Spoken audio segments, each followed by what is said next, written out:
مراکش کے اندر موراکو میں 8 ستمبر 2023 کو رات کو تقریباً 11:15 بجے ایک ہولناک زلزلہ آیا، جس کے اندر تقریباً 1100 کے قریب لوگ شہید ہو گئے اور 1200 کے قریب زخمی ہیں اور ہزاروں لوگ بے گھر ہو چکے ہیں۔ کتنے امیر لوگ جو بڑے کر و فر کے ساتھ اپنے گھروں میں بیٹھے ہوئے تھے وہ سڑکوں کے اوپر آ گئے ہیں، اور اب ان کے اندر اتنی ہمت نہیں ہے کہ وہ اپنے ان گھروں میں جا کر دوبارہ بسیں جو انہوں نے بڑی محنت سے بنائے تھے، کیونکہ زلزلے کا خوف ہی اتنا ہوتا ہے۔ لوگ اپنے بیوی بچوں کو لے کر روڈ کے اوپر گرین بیلٹس جو بنی ہوئی ہیں ان میں بیٹھے ہوئے ہیں اور انتظار کر رہے ہیں اسٹیبلٹی کا۔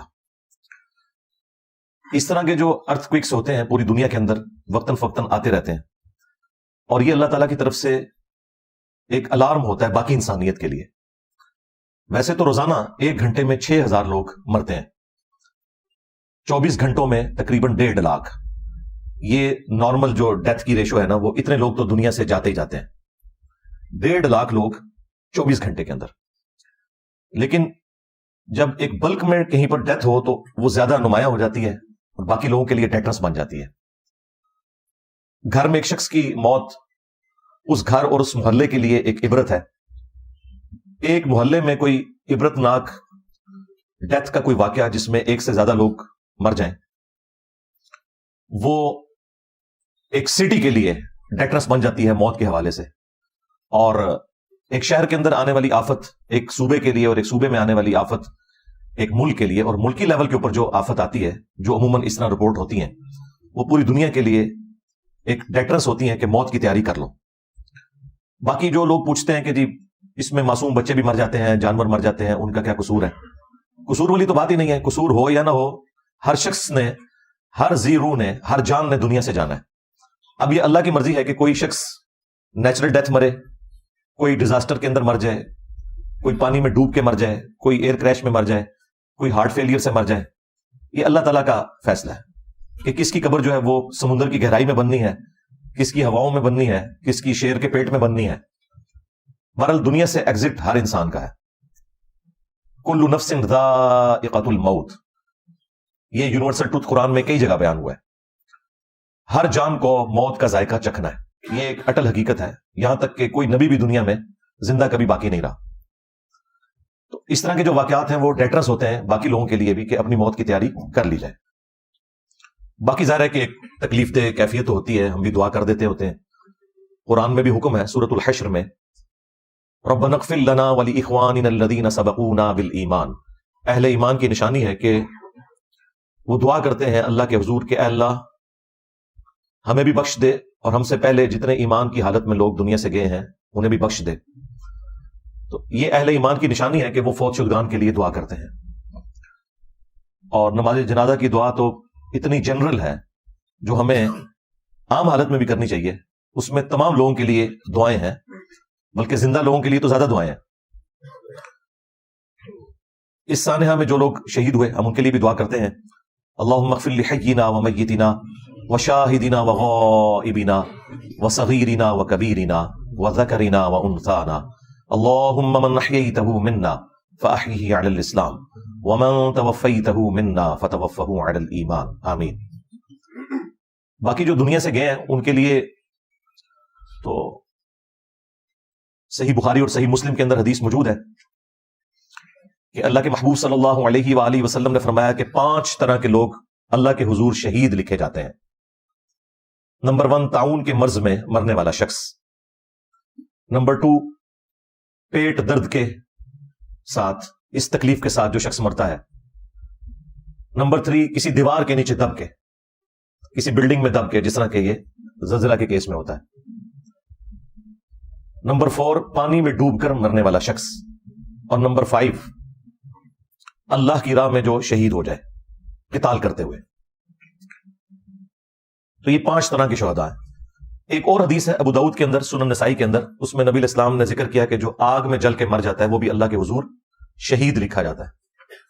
اور ایسی عورت جو پریگنینسی کے دوران، ڈیلیوری کے دوران فوت ہو جائے وہ بھی اللہ کے حضور شہید ہے۔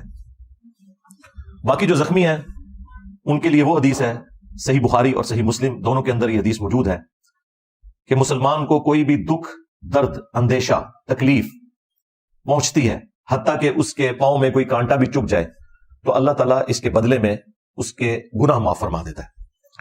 تو یہ زخمیوں کے لیے بھی تسلی ہے ان احادیث کے اندر کہ اس طرح کی تکلیف سے انسان کے گناہ معاف ہوتے ہیں. باقی یہ اللہ تعالیٰ کا ایک سلسلہ ہے، وہ اس نے اسی طریقے سے رکھا ہوا ہے، اور یہ اللہ تعالیٰ کا یونیورسل ٹروتھ ہے قرآن کے اندر.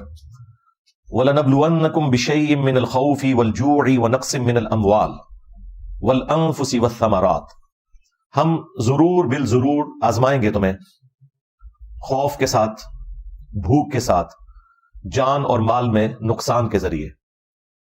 اور پھر اللہ تعالیٰ نے فرمایا کہ خوشخبری ہے ان لوگوں کے لیے کہ جن کا ایٹیچیوڈ یہ ہوتا ہے کہ جب کبھی بھی انہیں کوئی تکلیف پہنچتی ہے تو وہ کہتے ہیں انا للہ و انا الیہ راجعون، بے شک ہم بھی اللہ ہی کی طرف سے آئے تھے اور ہم نے لوٹ کر اللہ ہی کی طرف جانا ہے.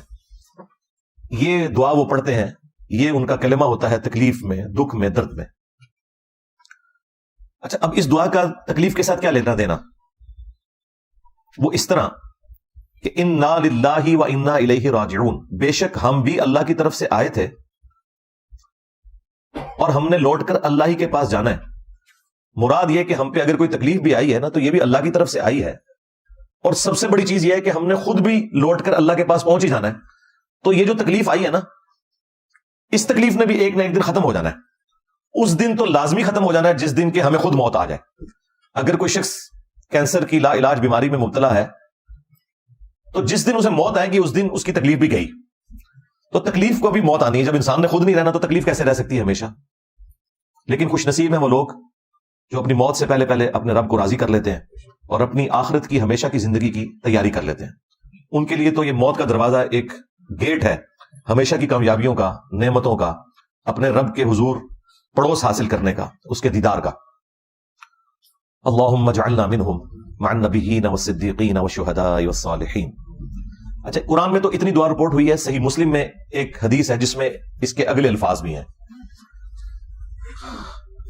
ام سلمہ رضی اللہ تعالی عنہا وسلام اللہ علیہا کہتی ہیں کہ جب میرے خامند فوت ہوئے، یہ سینئر اصحاب میں سے ہیں، انہوں نے ہجرت حبشہ بھی کی ہوئی ہے.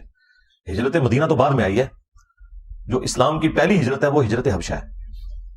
اور جو ہجرت حبشہ کے مسلمان ہیں وہ ہجرت مدینہ والوں سے بھی افضل ہے، کیونکہ انہوں نے وہ بڑی والی ہجرت کی ہوئی ہے، اس میں بھی یہ شامل تھی. تو وہ کہتی ہیں کہ جب میرے خامند فوت ہوئے ابو سلمہ، تو مجھے نبی الاسلام کی سکھائی ہوئی ایک دعا یاد آ گئی جو آپ صلی اللہ علیہ وآلہ وسلم نے تعلیم فرمائی تھی کہ جب کبھی بھی کوئی تکلیف پہنچے تو جو شخص یہ دعا مانگے گا تو اللہ تعالیٰ اسے اس تکلیف کے بدلے میں اس سے بہتر نعم البدل عطا فرما دے گا. اور اس دعا کا ترجمہ بھی یوں ہی بنتا ہے، انا للہ و انا الیہ راجعون. یہ تو قرآن والے الفاظ. اس کے ساتھ پڑھنا ہے پھر اللہم اجرنی، اللہم اجرنی، میم کے اوپر زبر ہے اور آگے جھٹکے سے پڑھنا ہے، فی مصیبتی واخلف لی خیرا منہا. اے اللہ اس مصیبت میں مجھے اجر عطا فرما اور اس کے بدلے میں میرے لیے اس سے بہتر کوئی نعم البدل والا معاملہ فرما دے. تو ام سلمہ کہتی ہے کہ میں نے یہ دعا تو مانگ لی لیکن دل میں کھٹکا تھا کہ میرے خامند جیسا تو خامند ہی کسی کا نہیں تھا. مجھے ابو سلمہ سے بڑھ کر کون سا ایسا خامند مل سکتا ہے؟ اس تکلیف کا ازالہ اللہ تعالیٰ کس طرح فرمائے گا؟ تو کہتی ہیں کہ جب میری عدت پوری ہوئی تو خود اللہ کے محبوب صلی اللہ علیہ وآلہ وسلم نے مجھے پیغام نکاح بھیج دیا اور میری دعا اللہ تعالیٰ نے قبول کی اور یہ ام المومنین بنی. اور یہ ہماری وہ ماں ہے جو تمام ماؤں میں سے سب سے آخر میں فوت ہوئی ہیں. واقعہ کربلا کے بھی 2 سال کے بعد 63 ہجری کے اندر یہ فوت ہوئی ہیں ام سلمہ سلام اللہ علیہا ورضی اللہ تعالی عنہا. تو اللہ تعالیٰ نے انہیں نعم البدل بھی بہترین عطا فرمایا. تو یہ دعا سب یاد کریں، انا للہ و انا الیہ راجعون، اللہم اجرنی فی مصیبتی واخلف لی خیرا منہا. یہ صحیح مسلم کے اندر موجود ہے.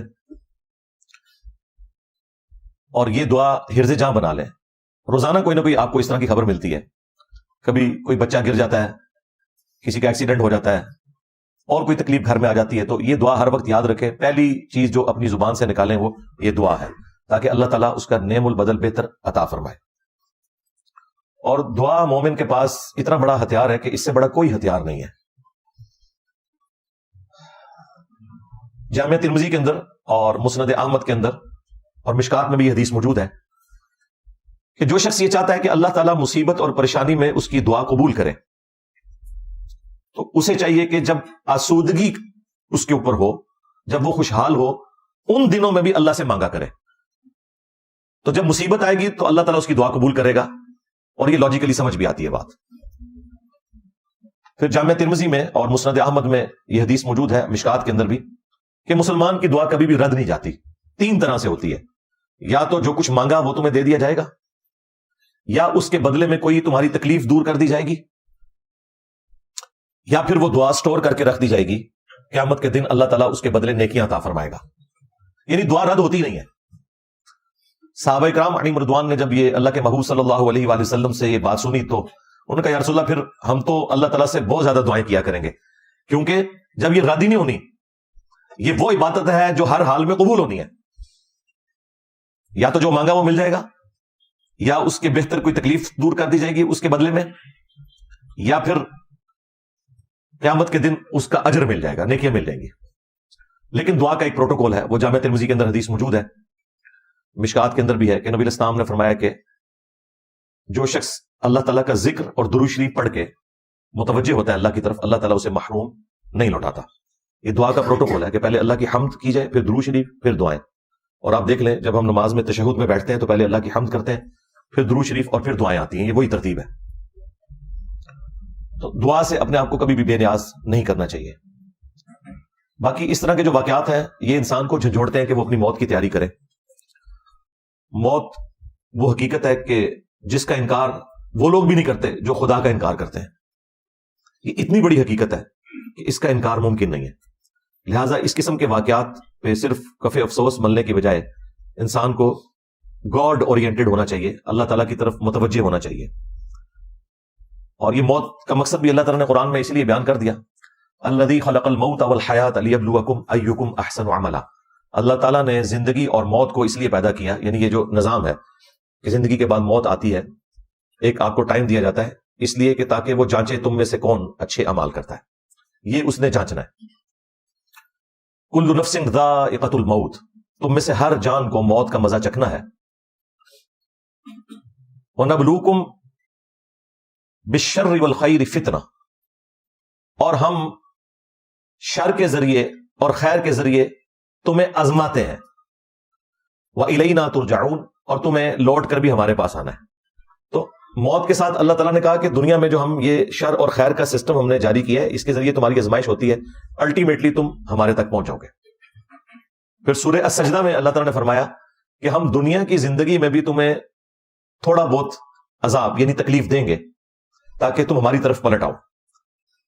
ڈائریکٹ تکلیف بھی آ سکتی ہے، انڈائریکٹ صدمے کی شکل میں بھی، اور اس کا مقصد یہ ہے کہ آپ نے خدا کی طرف پلٹنا ہے. یہ سارے اللہ تعالیٰ کی طرف سے الارم بجتے ہیں. کوئی شخص یہ نہیں کہہ سکتا کہ مجھے کوئی ایسا موقع نہیں ملا کہ میں اپنے خدا کی طرف پلٹتا. اللہ تعالیٰ یہ الارم مختلف شکلوں میں ہمارے پاس سگنلز وقتاً فوقتاً بھیجتا رہتا ہے. اور میں تو اکثر کہتا ہوں کہ موت وہ حقیقت ہے کہ ہمیں چوک میں کھڑے ہو کر، چوراہوں پر، گھروں کی چھتوں کے اوپر کھڑے ہو کر یہ اناؤنسمنٹ کرنی چاہیے کہ انسان نے مرنا ہے. انسان کا قبلہ اسی وقت درست رہتا ہے کہ جب موت ہر وقت اس کے سر پہ منڈلا رہی ہو. باقی قرآن کا پورا مقدمہ اسی بات کے اوپر قائم ہے کہ انسان نے مر کے اللہ کے حضور پیش ہونا ہے، اس کی تیاری کر لو. پورے قرآن کا خلاصہ یہی ہے. اسی کے لیے اللہ تعالیٰ نے کتابیں بھیجی اور ساتھ پیغمبروں کو بھیجا تاکہ اپنا تعارف کروایا جائے، اور پھر ہمیشہ کی آنے والی زندگی خواہ وہ جنت میں ہے یا نعوذ باللہ جہنم میں، اس کے بارے میں بتا دیا جائے کہ بھائی تیاری کر لو موت کے آنے سے پہلے. تو یہ موت کی تلوار ہر وقت اگر انسان کے اوپر لٹکی رہے، وہ تو لٹک رہی ہے، اس کا تصور بھی ہو تو انسان نافرمانی کے کاموں سے بچ جاتا ہے.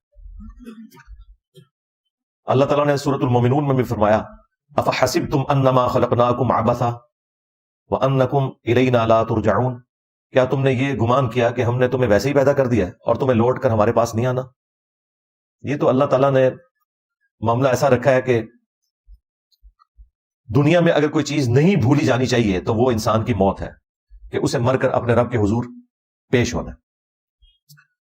پھر سورۃ الحدید میں جس شان کے ساتھ آیات نازل ہوئیں، اسی قسم کے واقعات کے ساتھ ریلیٹڈ ہیں یہ ساری چیزیں.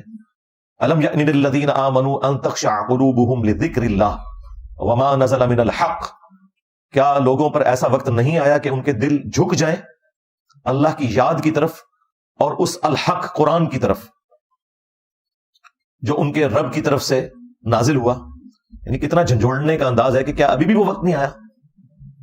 لوگ تو بہانے کرتے ہیں، بس جی بس یہ میرے بچیوں کے ہاتھ پیلے ہو جائے پھر تو میں نے مسجد میں بیٹھے رہنا ہے، میرا فلاں مسئلہ حل ہو جائے تو انشاءاللہ میں گاڈ اورینٹڈ ہو جاؤں گا. اور اسی طریقے سے انسان وقت گزارتا رہتا ہے، اسے پتہ بھی نہیں چلتا، موت آ جاتی ہے.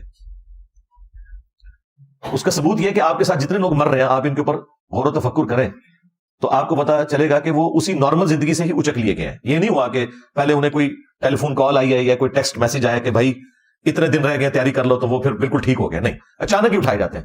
تو اسی لیے اللہ تعالیٰ نے قرآن میں فرمایا وَلَا تَمُوتُنَّ إِلَّا وَأَنْتُمْ مُسْلِمُونَ، دیکھنا تمہیں موت نہ آئے مگر اس حال میں کہ تم اللہ کے تابع فرمان مرنا.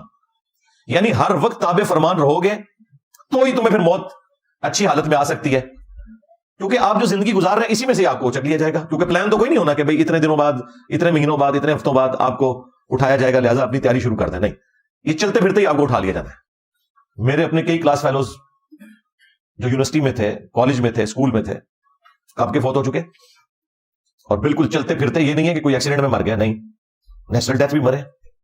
تو ہر وقت انسان کو آخرت کی تیاری کے لیے اپنے آپ کو تیار کرنا چاہیے، اور اس طرح کے جو واقعات ہیں ان سے یہی درس عبرت حاصل کرنا چاہیے، بجائے یہ کہ اس طرح کی خبریں دیکھ کے تو آپ صرف دعا تک اکتفا کریں اور کفی افسوس ملے. اپنی آخرت کی تیاری کریں کہ کیا حالات و واقعات ہوں گے آگے چل کے. لوگ تو رو رہے ہوتے ہیں مرنے والوں کو اس اعتبار سے کہ یہ مر گئے، اصل تو رونا یہ ہے کہ یہ جس حالت میں مرے ہیں اس حالت نے ڈیفائن کرنا ہے کہ آخرت میں ان کے ساتھ کیا معاملہ ہونا ہے. اگر تو اللہ کے تابع فرمان ہو کر مرے تو چاہے کوئی لاوارث لاش بھی ہو فٹ پاتھ کے کنارے، اسے دفنانے والا بھی کوئی نہ ہو، وہ اللہ کی جنتوں میں پہنچ گیا. اور اگر اللہ تعالیٰ کا نافرمان تھا، آپ اس کا جتنا مرضی بڑا کوئی مقبرہ بھی بنا لیں، خلاف سنت یہ آپ کام کر بھی لیں، اس کی قبر کو آپ جتنا مرضی خوبصورت بنا لیں، اس کی اندر کی زندگی کو آپ چینج نہیں کر سکتے. سیدھی سی بات ہے. بعد میں تو خیر لوگ قرآن خوانیاں کروا رہے ہوتے ہیں اور پتہ نہیں کیا کچھ کروا رہے ہوتے ہیں. اور بھائی جس شخص نے اپنی زندگی میں قرآن کو اتنا سیریس نہیں لیا کہ وہ قرآن کھول کر خود پڑھے کہ میرے رب نے مجھ سے کیا ڈیمانڈ کی ہے، اب اسی شخص کی میت کے اوپر کس منہ سے قرآن پڑھا جا رہا ہے؟ وہ اپنی زندگی میں تو قرآن کو اتنی اہمیت نہیں دیتا تھا، اب آپ اس کی میت پہ قرآن پڑھ کے دھونس اور زبردستی کے ذریعے اسے بخشوانا چاہتے ہیں. اس طرح تو آپ کچھ بھی نہیں کر سکتے. یہ دنیا میں اس طرح کی چیزیں چلتی ہیں، اللہ کے اوپر تو کسی کی کوئی دھونس نہیں ہے، سیدھی سی بات ہے. تو مرنے سے پہلے اللہ تعالیٰ کو سیریس لے لیں تاکہ جب آخرت میں اللہ کے حضور پیشی ہو تو انشاءاللہ کامیابی ہمارا مقدر ہو.